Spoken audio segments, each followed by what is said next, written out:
Bonjour les amis, j'espère que vous allez bien. Je suis heureux de me retrouver aujourd'hui avec vous pour cette nouvelle pensée du jour. Nous continuons à répondre à vos nombreuses questions. Aujourd'hui, nous aborderons le thème du mensonge. Et la question que vous avez posée, le mensonge est-il possible dans certains cas? N'hésitez pas tout de suite à me dire ce que vous en pensez. Le mensonge est-il possible dans certains cas? Nous allons aborder ce sujet aujourd'hui.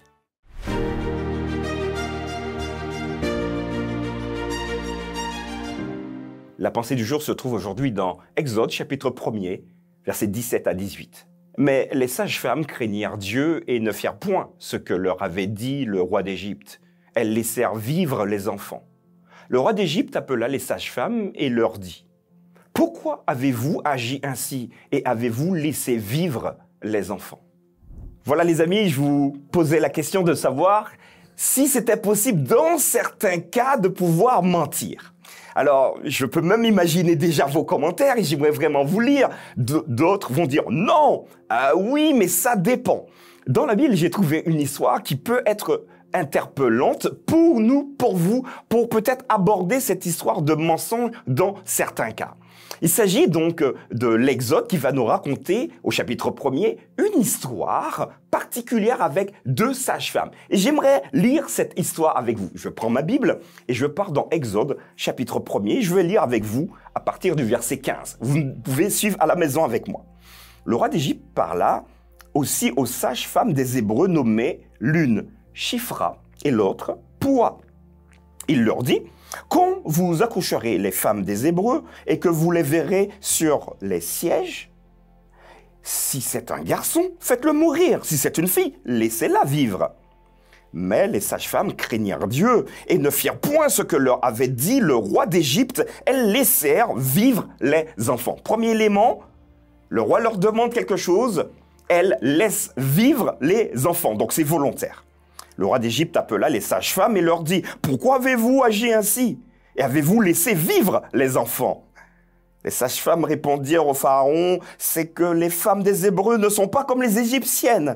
Elles sont vigoureuses. Elles accouchent avant l'arrivée de la sage-femme. » Dieu fit du bien aux sages-femmes et le peuple multiplia et devint très nombreux.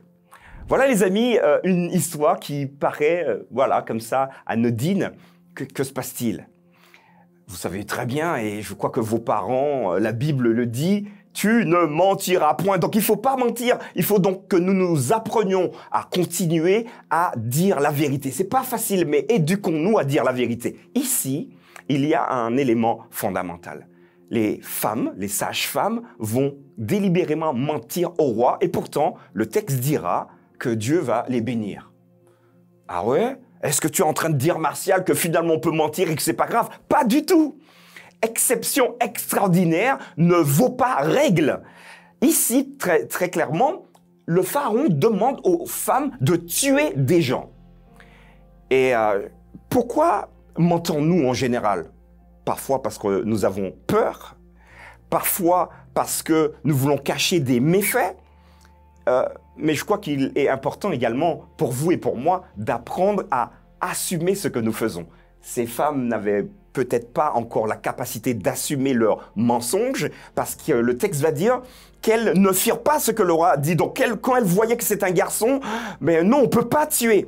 La vie d'ailleurs est au-dessus de tout ce qu'on pourrait imaginer. Alors, j'ai eu à discuter avec des personnes il y a quelques années et ce thème est très délicat, vous savez. Et je leur dis, projetons-nous dans la dernière guerre où on vient vous demander, est-ce que vous avez caché des juifs dans votre maison? Vous avez 10 juifs dans votre maison cachés parce que vous voulez les protéger, dont 4 enfants en bas âge.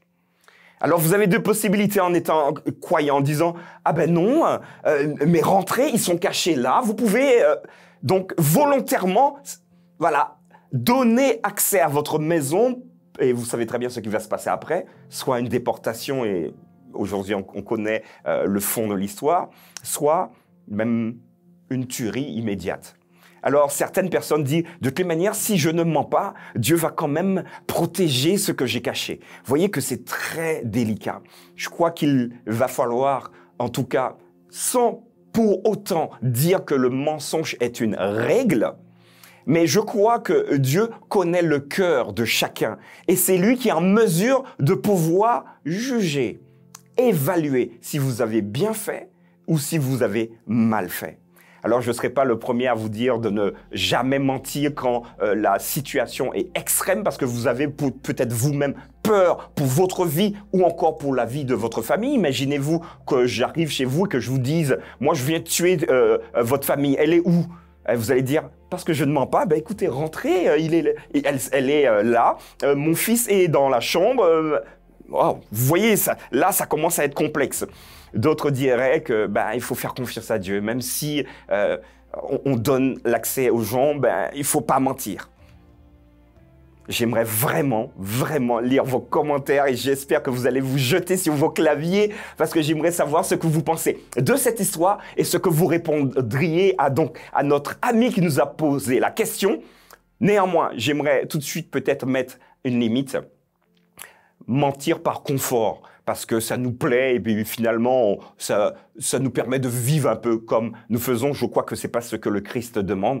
Quand derrière, il y a des objectifs ultimes, je parle ici de la vie, quand il y a des éléments qui nous permettent de dire je peux pas lui dire la vérité parce que l'élément est trop pesant pour moi. Je crois que le Seigneur peut comprendre. C'est pas une invitation à mentir, je le dis bien. Donc l'équilibre, il faut trouver cet équilibre. Mais en tout cas, moi je vous conseille d'apprendre, vous et moi, que nous apprenions aujourd'hui à exprimer à l'autre la vérité. Je vous attends en commentaire.